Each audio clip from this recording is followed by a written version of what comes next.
नमस्कार, बहुत बहुत स्वागत आप सभी दर्शकों का। आपके साथ में अक्षय विदुआ। आप देख रहे हैं स्वदेश न्यूज़। और जैसा कि हम सभी जानते हैं, मध्य प्रदेश सरकार भोपाल में 31 तारीख को लोकमाता अहिल्या देवी होलकर की 300वीं जयंती का भव्य समारोह आयोजित कर रही है, जिसमें कि प्रधानमंत्री नरेंद्र मोदी भी पधार रहे हैं। हमारे साथ मध्य प्रदेश की संस्कृति, पर्यटन, धार्मिक न्यास एवं धर्मस्व मंत्री श्री धर्मेंद्र लोधी जी हैं। और धर्मेंद्र लोधी जी जवेरा विधानसभा से 2 बार के विधायक हैं और ये पहला टर्म है उनका कि जब वो कैबिनेट मंत्री की जिम्मेदारी मध्य प्रदेश कैबिनेट में संभाल रहे हैं। सर, बहुत बहुत स्वागत है आपका। धन्यवाद। तो सबसे पहले तो पूरा प्रदेश इस समय उत्साहित है इस बात को लेकर कि भारत के प्रधानमंत्री बड़े कम अंतराल में, पहली बार जीआईएस में और अब दूसरी बार लोकमाता अहिल्या देवी होलकर की जयंती में पधार रहे हैं। और हमने कई दिनों बाद देखा है कि कोई प्रधानमंत्री मध्य प्रदेश से इतना स्नेह कर रहा है। ये आपकी, डॉक्टर मोहन यादव की अपनी मेहनत है और आपका अपना विभाग है जो इतना भव्य आयोजन कर रहे हैं। तो इसका क्या मैसेज, क्या संदेश आप पूरे देश में देना चाहते हैं इस कोशिश से? निश्चित रूप से हमारे यशस्वी प्रधानमंत्री 31 मई को भोपाल की धरती पर पधार रहे हैं, दोबारा आ रहे हैं जीआईएस के बाद। तो हम सब लोग मोहन यादव जी के साथ पूरे मंत्रिमंडल के साथ ही उनका स्वागत, वंदन और अभिनंदन करते हैं। और निश्चित रूप से माननीय प्रधानमंत्री जी का जो मध्य प्रदेश के साथ स्नेह है वो समय समय पर प्रकट होता रहता है और निरंतर बढ़ रहा है। मोहन यादव जी के नेतृत्व में ये स्नेह निरंतर बढ़ रहा है। और वो कहते भी हैं माननीय मोदी जी की एमपी अजब है, एमपी गजब है। तो कहीं ना कहीं मध्य प्रदेश की जो छवि है वो बहुत अच्छी छवि है। और मोहन यादव जी के नेतृत्व में जिस प्रकार का स्नेह उनको प्रधानमंत्री जी का मिल रहा है, तो मुझे लगता है कि ये अपने आप में बड़ी बात है। हमने कई नवाचार देखे आपकी अपनी संस्कृति विभाग में। पहला मौका मुझे याद है कि जब गोवर्धन पूजा हुई थी तो भोपाल के रविंद्र भवन में आप लोगों ने गौवंश को इकट्ठा किया, गायों के सींग रंगे गए, उन्हें सजाया गया। और ऐसी जो है गोवर्धन पूजा हमने इससे पहले सिर्फ देखने सुनने को तस्वीरों में, वीडियोज़ में कभी मिलता था कि मथुरा वृंदावन में होती थी। तो ये नवाचार जो आप लोग कर रहे हैं, ये सनातनियों को बड़ा हर्षित और उल्लासित करता है कि उनके पर्वों को अब सरकार इतने अच्छे से मना रही है, इतने अच्छा आयोजन पर्वों का हो रहा है। तो ये सब विजन क्यों, इसकी ज़रूरत क्या है, क्या किस तरह का संदेश आप देना चाहते हैं? देखिए, हमारी जो सनातन संस्कृति है बड़ी महान संस्कृति है, जिसमें हम वसुधैव कुटुंबकम की बात करते हैं, जिसमें हम कहते हैं कि एकम सद विप्राय बहुधा वदंती, सत्य एक है, विद्वान लोग उसकी अलग अलग प्रकार से व्याख्या करते हैं।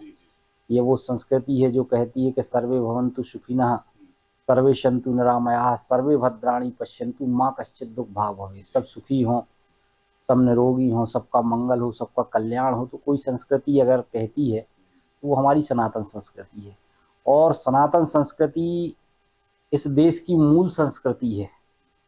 निश्चित रूप से हमारे यशस्वी मुख्यमंत्री डॉक्टर मोहन यादव जी के नेतृत्व में संस्कृति उत्थान के लिए हम लोग निरंतर प्रयासरत हैं।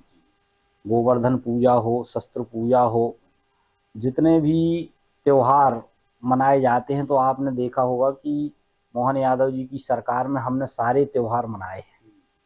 कहीं ना कहीं सारे त्यौहार शासकीय स्तर पर मनाए गए। अपने आप में दर्शाता है कि मोहन यादव जी की सरकार के नेतृत्व में हम अपनी भारतीय संस्कृति को सहेजने का, संवारने का प्रयास कितने मैं कहूँ कि कितने अच्छे से कर रहे हैं। ये अपने आप में बड़ी बात है। गोवर्धन पूजा भी बड़े वृहद स्तर पर, पहले गोवर्धन पूजा हम अपने घर घर में तो यही करते थे। दीपावली के बाद गोवर्धन बना के उनकी पूजा करने की संस्कृति बहुत पुरानी संस्कृति है। और कहीं ना कहीं गाय से हमारी भारतीय संस्कृति जुड़ी हुई है। गाय से हमारी समृद्धि भी है, गाय से दुग्ध उत्पादन भी होता है। गौवंश से हम पुराने समय में खेती भी करते रहे, गौ उत्पादन में भी हमको आगे जाना है। तो कहीं ना कहीं गोवर्धन पूजा के माध्यम से यशस्वी मुख्यमंत्री डॉक्टर मोहन यादव जी के नेतृत्व में हम सबने संदेश देने का काम किया कि हम अपनी मूल जड़ों की ओर लौटें और जिस प्रकार की समृद्धि है, गौ माता के प्रति जिस प्रकार का स्नेह है हमारी संस्कृति में, और हम कहते भी हैं कि गौ माता में 33 कोटि देवी देवताओं का निवास है, तो कहीं ना कहीं गाय को लेकर हमारी मोहन यादव जी की सरकार है, भावनाएं भी अच्छी हैं। तो मुझे लगता है कि ये बहुत अच्छी पहल है और आने वाले समय में गौ संवर्धन के लिए भी ये सरकार निरंतर काम कर रही है। अभी आपने देखा कि जो गौशालाएं चल रही हैं, पहले 20 रुपये प्रति गाय के हिसाब से देते थे, पशुधन के हिसाब से देते थे, अब उसको बढ़ा के हमने 40 रुपये कर दिया। तो कहीं ना कहीं गौ संवर्धन कैसे हो सके उसके लिए निरंतर सरकार काम कर रही है। गौवंश जो सड़कों पर रहता था उसके लिए भी रचना योजना बन के बड़ी बड़ी गौशालाएं बनाने हम जा रहे हैं। तो कहीं ना कहीं मुझे लगता है कि गौ संवर्धन के क्षेत्र में निरंतर काम कर रही है और भारतीय संस्कृति के जितने आयाम हैं सारे आयामों को लेकर हम लोग काम कर रहे हैं। ये जैसे मैंने आपको कहा गोवर्धन पूजा को लेकर एक और बड़ा उत्साहित काम किया आपकी सरकार ने कि महाराजा विक्रमादित्य की प्रतिष्ठा को लेकर, प्रसिद्धि को लेकर आप व्यापक स्तर पर देश की राजधानी दिल्ली में पहुंचे। ये भी अभूतपूर्व था कि आपके पर्यटन मंत्रालय ने, संस्कृति मंत्रालय ने उसका आयोजन लाल किले में जाकर विक्रमादित्य महोत्सव का आयोजन किया और वो पहली बार हुआ मध्य प्रदेश के बाहर, क्योंकि मुझे जो डेटा याद है कम से कम 22 लाख मध्य प्रदेश वासी दिल्ली एनसीआर में रहते हैं। तो मध्य प्रदेश वासियों ने, क्योंकि मैं दिल्ली काफ़ी रहा हूँ, तो जब मेरे लोगों से बात हुई तो लोगों ने कहा कि भाई दिल्ली में मध्य प्रदेश आया है। बिहार के लोग दिल्ली में रहते हैं तो उनको छठ पूजा पर घाट बनाकर छठ पूजा का वो जो सब तैयार किया जाता है, उनको एक अनुभव कराने की कोशिश की जाती है कि आपका प्रदेश अब दिल्ली में भी है। ऐसे ही आप लोगों ने एक अनूठा प्रयास किया और बहुत मध्य प्रदेश के लोग आए, बड़ा लोगों को अच्छा लगा कि सरकार अब दिल्ली तक पैर पसार रही है और वहाँ की संस्कृति का प्रचार प्रसार दिल्ली में हो रहा है। ये भी आपके पर्यटन और संस्कृति मंत्रालय के एक अभूतपूर्व कदम था ये। देखिए, हमारी संस्कृति बड़ी महान है। चाहे महाराजा विक्रमादित्य हों, उन्होंने जो विक्रम संवत चलाया उस समय वो जो चक्रवर्ती सम्राट थे, अपने आप में एक ये बड़ी बात है कि अपना संवत चलाना, अपना संवत कोई साधारण व्यक्ति नहीं चला पाता। कहीं ना कहीं उसकी राज्य शासन व्यवस्था, विक्रमादित्य के बारे में हम पढ़ेंगे, हम बचपन से पढ़ते आ रहे हैं, विक्रम बेताल की कहानियाँ, सिंहासन बत्ती सी, जिसमें कोई वो सिंहासन आपने पढ़ा होगा कि सिंहासन जमीन के नीचे गड़ा था, लेकिन उसके ऊपर जब वो गड़रिया भी बैठता था तो वो बड़े न्याय की बात करता था। जी। कहीं ना कहीं उस सिंहासन की बड़ी महत्ता थी। वो सिंहासन जब निकला, जिस राजा ने उस सिंहासन पर बैठने का प्रयास किया तो हर पुतली उसमें कहानी, हर पुतली एक कहानी सुनाती थी कि राजा, अगर तेरे अंदर ये विक्रमादित्य की तरह ये गुण है तो तू इस सिंहासन पर बैठने का अधिकारी है। तो कहीं ना कहीं विक्रमादित्य ने जो विक्रम संवत उस समय चलाया और भारतीय संस्कृति का जिस प्रकार से पुनरुत्थान किया, जब शक, हूण, कुषाण ये भारत को पद्दलित करने का काम कर रहे थे, ऐसे समय में विक्रमादित्य ने जिस प्रकार से सनातन संस्कृति का बिगुल बजाया और सनातन संस्कृति को बचाने का काम किया, तो विक्रमादित्य के बारे में केवल मध्य प्रदेश ही नहीं पूरा देश जाने, इसके लिए यशस्वी मुख्यमंत्री डॉक्टर मोहन यादव जी के नेतृत्व में हमने दिल्ली में वो कार्यक्रम किया और विक्रमादित्य का विराट व्यक्तित्व उसका मंचन हुआ और उसको लोगों ने समझा, लोगों ने जानने का प्रयास किया कि विक्रमादित्य कितने महान थे। और आपने देखा होगा कि जब विक्रम संवत शुरू हुआ उसका पहला दिन, मतलब जिसको अपन हिंदू नववर्ष के रूप से, उसको भी पूरे प्रदेश में हर जिले स्तर पर हमने मनाया। तो कहीं ना कहीं भारतीय संस्कृति कैसे आगे बढ़े, हम अपनी जड़ों की ओर पुनः कैसे लौटें, क्योंकि हम अपना ईसाई नववर्ष तो मनाते हैं लेकिन हिंदू नववर्ष मनाने में कोई हम पहल नहीं करते। तो ये सरकार ने पहली बार शासन स्तर पर ये काम किया। लॉर्ड मैकाले की शिक्षा पद्धति थी, उस शिक्षा पद्धति में हम अपनी संस्कृति के बारे में, अपने पूर्वजों के बारे में बताया ही नहीं गया। तो कहीं ना कहीं ये सरकार का प्रयास है कि हम अपनी भारतीय संस्कृति की ओर लौटें, अपने पूर्वजों का सम्मान करें, उनकी गौरव गाथा को पढ़ें तो मुझे लगता है कि बहुत अच्छा प्रयास ये संस्कृति मंत्रालय के द्वारा हम कर रहे हैं। और इसी क्रम में आपने एक और माइलस्टोन मील का पत्थर जोड़ा है, लोकमाता अहिल्या देवी होलकर की 300वीं जयंती। आप लोग इसका इतना भव्य जो है उसका उत्सव मना रहे हैं, उसको उसको आप लोग यहाँ पर भोपाल में एक व्यापक स्तर पर उसकी तैयारियां चल रही हैं। लोकमाता अहिल्या देवी होलकर को लोग लगभग, अगर आप देखें इंदौर या मालवा क्षेत्र के बाहर, लोग भूल चुके थे। तो आपकी सरकार ने ना सिर्फ उनको रिकॉल कराया, उनको याद दिलाया, बल्कि इतने भव्य स्तर पर जो आप लोग आयोजन कर रहे हैं जयंती का, क्या तैयारियां की गई हैं उसमें? हमने सुना है कि 1 लाख से ज़्यादा महिलाओं को आपको इकट्ठा करना है, सम्मानित करना है उनको। महिला सशक्तिकरण की दिशा में आप लोग एक बड़ा संदेश वैश्विक स्तर पर देना चाहते हैं। देखिए, लोकमाता अहिल्याबाई जी का जो योगदान है, वो एक महिला होकर भी उन्होंने जिस प्रकार का शासन उस समय चलाया और मूल रूप में सनातन संस्कृति को बचाने का जिस प्रकार से काम किया, उस समय जब मुगल शासक यहाँ पर आक्रमण कर रहे थे और हमारे मंदिरों को तोड़ रहे थे, देवी देवताओं की मूर्तियों को खंडित कर रहे थे, ऐसे समय में एक महिला शासिका ने जिस प्रकार का साहस दिखाया। आप जाएं तो जितने भी मंदिर, चाहे अयोध्या का राम मंदिर का निर्माण हो, चाहे काशी विश्वनाथ के मंदिर का पुनर्निर्माण हो, जितने भी देश में जितने भी मंदिर हैं, जितने भी प्रमुख स्थान हैं जिनको कहीं ना कहीं आताताइयों ने अपभ्रंश किया या पद्दलित करने का काम किया, उनके पुनरुत्थान का काम अगर किसी ने किया तो हमारी महारानी अहिल्याबाई, जिसको हम लोक माता के नाम से भी जानते हैं, उन्होंने किया। वो मालवा की रानी के रूप में थी, लेकिन उन्होंने केवल मालवा की चिंता नहीं की, उन्होंने पूरे देश की चिंता की, पूरे देश की चिंता की। वो परम शिवभक्त भी थी। तो कहीं ना कहीं महिला सशक्तिकरण का इससे अच्छा उदाहरण कोई हो नहीं सकता। जो हमारे यशस्वी प्रधानमंत्री का विजन है कि 2047 तक हम अपने भारत देश को क्रमांक 1 का देश बनाएंगे, विकसित देश की श्रेणी में लाकर खड़ा करेंगे, तो कहीं ना कहीं मध्य प्रदेश भी विकसित मध्य प्रदेश की श्रेणी में आकर खड़ा हो, इसके लिए सरकार निरंतर योजनाएं भी बना रही है, कार्य भी कर रही है, नवाचार भी हम कर रहे हैं। तो कहीं ना कहीं मुझे लगता है आने वाले समय में मोहन यादव जी के नेतृत्व में मध्य प्रदेश क्रमांक 1 का प्रदेश बनेगा। इसके लिए हम सब लोग संकल्पित हैं और काम कर रहे हैं। संस्कृति मंत्रालय, आपका मंत्रालय और पर्यावरण मिलकर इतना कुछ कर रहे हैं, जैसे आपने अभी नवाचार का जो जिक्र किया।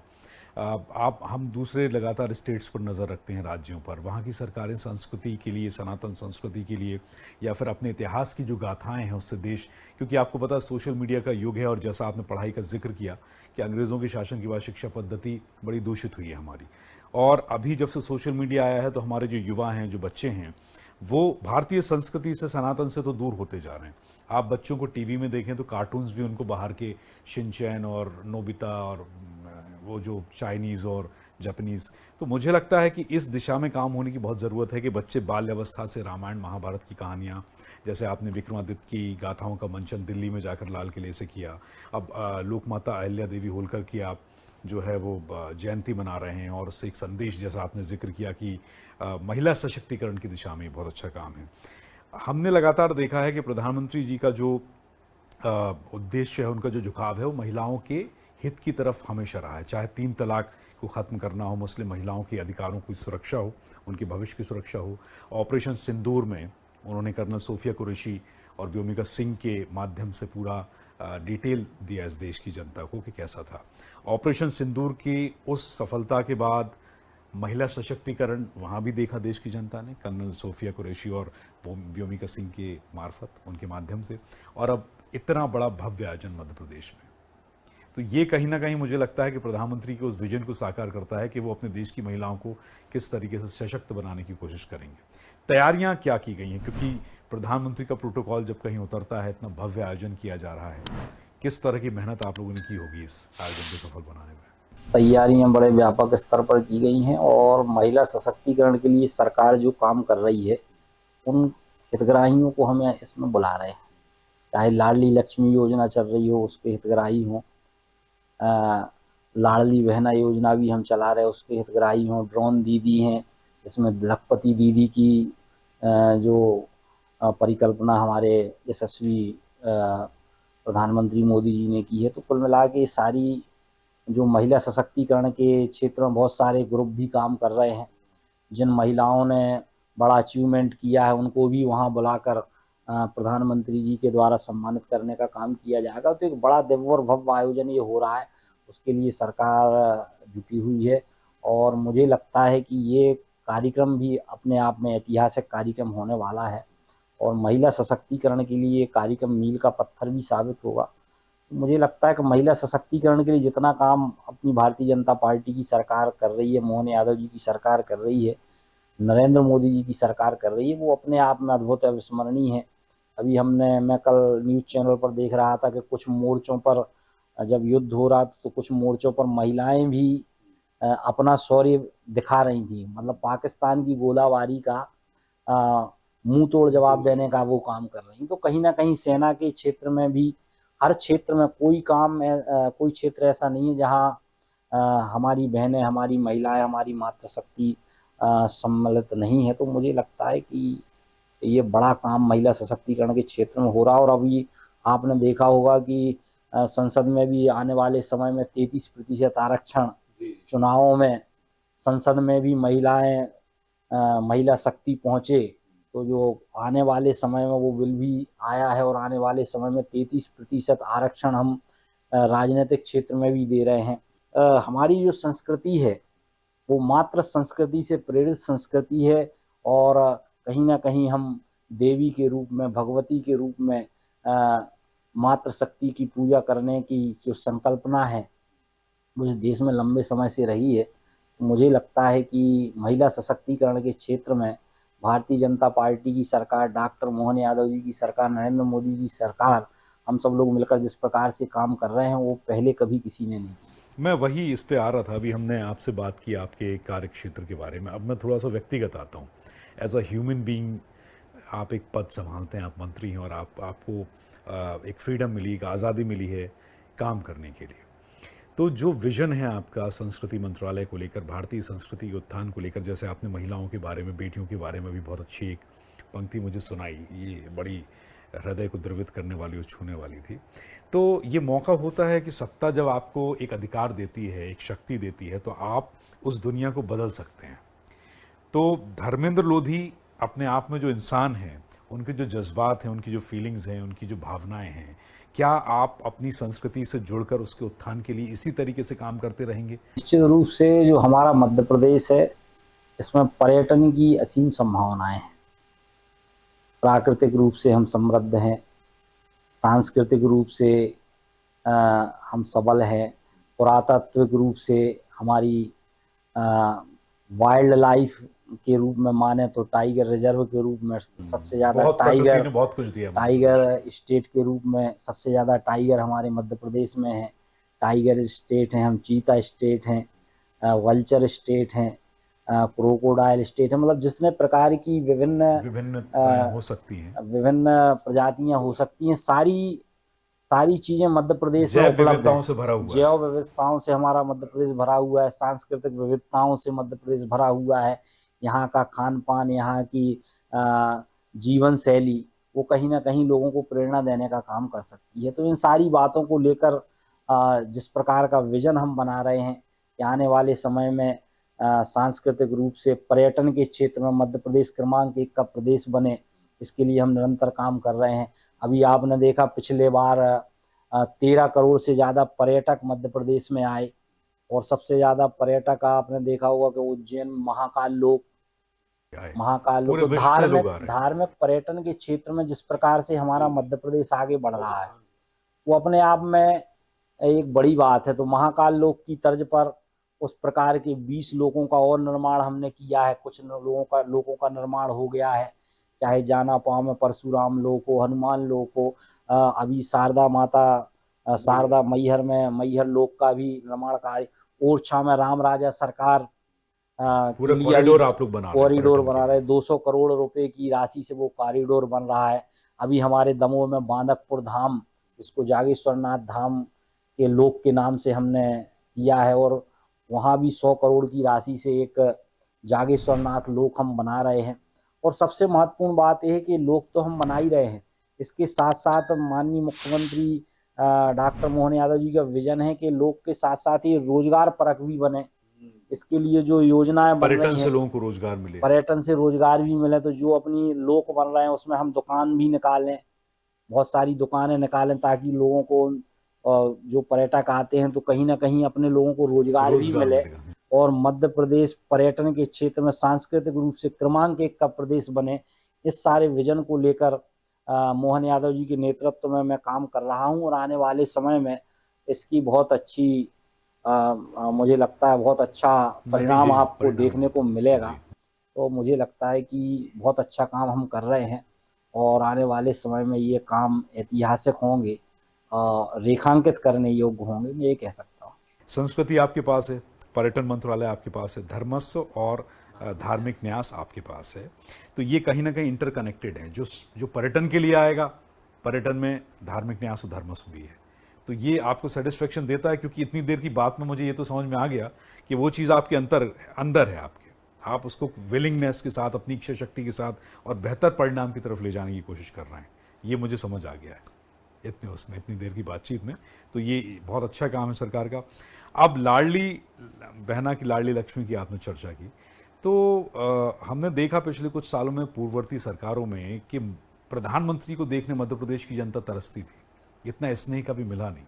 और मुझे अभी GIS के बाद इतने कम अंतराल में प्रधानमंत्री यहाँ आ रहे हैं, दोबारा मध्य प्रदेश भोपाल आ रहे हैं, तो मुझे ऐसा लगता है कि केंद्र के लिए मध्य प्रदेश की सरकार भी लाडली लक्ष्मी और लाडली बहना की तरह लाडली सरकार बनती जा रही है केंद्र की। निश्चित रूप से माननीय प्रधानमंत्री जी का जो स्नेह है मध्य प्रदेश के लिए, डॉक्टर मोहन यादव जी के लिए, और मुझे लगता है कि उनका जो स्नेह है और जो कहते हैं कि MP अजब है, MP गजब है, तो कहीं ना कहीं मुझे लगता है उनका जो स्नेह है वो मध्य प्रदेश को आगे बढ़ाने में भी काम आएगा। और हम सब लोग गौरवान्वित होते हैं जब वो मध्य प्रदेश की धरती पर आते हैं। तो भोपाल तो 2 बार हो गए, अभी खजुराहो भी आए थे। जी। मुझे तो लगता है जब से मोहन यादव जी बने हैं 4 बार आ चुके होंगे। कहीं ना कहीं आप देखेंगे तो कहीं ना कहीं मध्य प्रदेश में, तो मध्य प्रदेश से उनका जो स्नेह है मध्य प्रदेश के लिए फ़ायदेमंद भी है, मध्य प्रदेश को आगे बढ़ाने में भी सहायक होगा। 21 तारीख को वो पधार रहे हैं। हम सब लोग मोहन यादव जी के नेतृत्व में उनका स्वागत, वंदन और अभिनंदन करने के लिए लालित हैं और मुझे लगता है बहुत अच्छा दिव्य और भव्य कार्यक्रम होने वाला है। महिलाओं के लिए, सशक्तिकरण के लिए अपने आप में बहुत बड़ा संदेश होगा। लोक माता देवी अहिल्याबाई होलकर की जो आप 300वीं जयंती मनाने जा रहे हैं। अभी हाल ही में आपके विभाग ने एक और बड़ा फैसला किया, वो था मध्य प्रदेश की राजधानी भोपाल में 9 द्वार बनाना। 9 द्वार जो हैं भोज द्वार के नाम से वहाँ पर बनाए जा रहे हैं अलग अलग। तो ये भी संस्कृति उत्थान की दिशा में एक सराहनीय कदम है आपका। जितने भी सांस्कृतिक उत्थान के केंद्र हैं उन सब पर सरकार योजना पूर्वक काम करी, चाहे राजा भोज हों। अभी आपने देखा रानी दुर्गावती जी की भी 500वीं जयंती हम मना रहे हैं, तो उनके नाम पे भी एक कैबिनेट हमारे यहाँ जवेरा विधानसभा में भी सिगरामपुर में हुई। तो कहीं ना कहीं जो प्रेरणा के केंद्र हैं, जो हमारे पूर्वज जो प्रेरणा के केंद्र हैं, उनके पुनरुत्थान के लिए हम लोग निरंतर काम कर रहे हैं। और मुझे लगता है कि जब हम अपने पूर्वजों के गौरवशाली अतीत को जानेंगे तो हम भी गौरव के साथ भर उठते हैं कि हमारे पूर्वजों ने कितने अच्छे अच्छे काम किए हैं। तो मुझे लगता है कि बहुत अच्छा काम आने वाले समय में और देखने को मिलेगा। तो 31 तारीख का इंतजार कीजिए। 31 मई को प्रधानमंत्री नरेंद्र मोदी भोपाल आने वाले हैं और लोक माता अहिल्याबाई होलकर की 300वीं जयंती का एक भव्य रूप में आपको देखने को मिलेगा। किस तरीके से महिला सशक्तिकरण की दिशा में मध्य प्रदेश की सरकार ये संदेश देने की कोशिश वैश्विक स्तर पर कर रही है। और आपका मंत्रालय है, संस्कृति मंत्री, पर्यटन, धार्मिक न्यास, धर्मस्व मंत्री धर्मेंद्र लोधी को आपने सुना उनके विजन के बारे में। बहुत बहुत शुभकामनाएं सर। हम चाहेंगे देश की जनता, प्रदेश की जनता आपको सहयोग देती रहे और आप जन उत्थान के लिए, धार्मिक उत्थान और संस्कृति और सनातन के लिए आप इसी तरह से काम करते रहें। बहुत बहुत धन्यवाद स्वदेश न्यूज़ को आपका कीमती समय देने के लिए।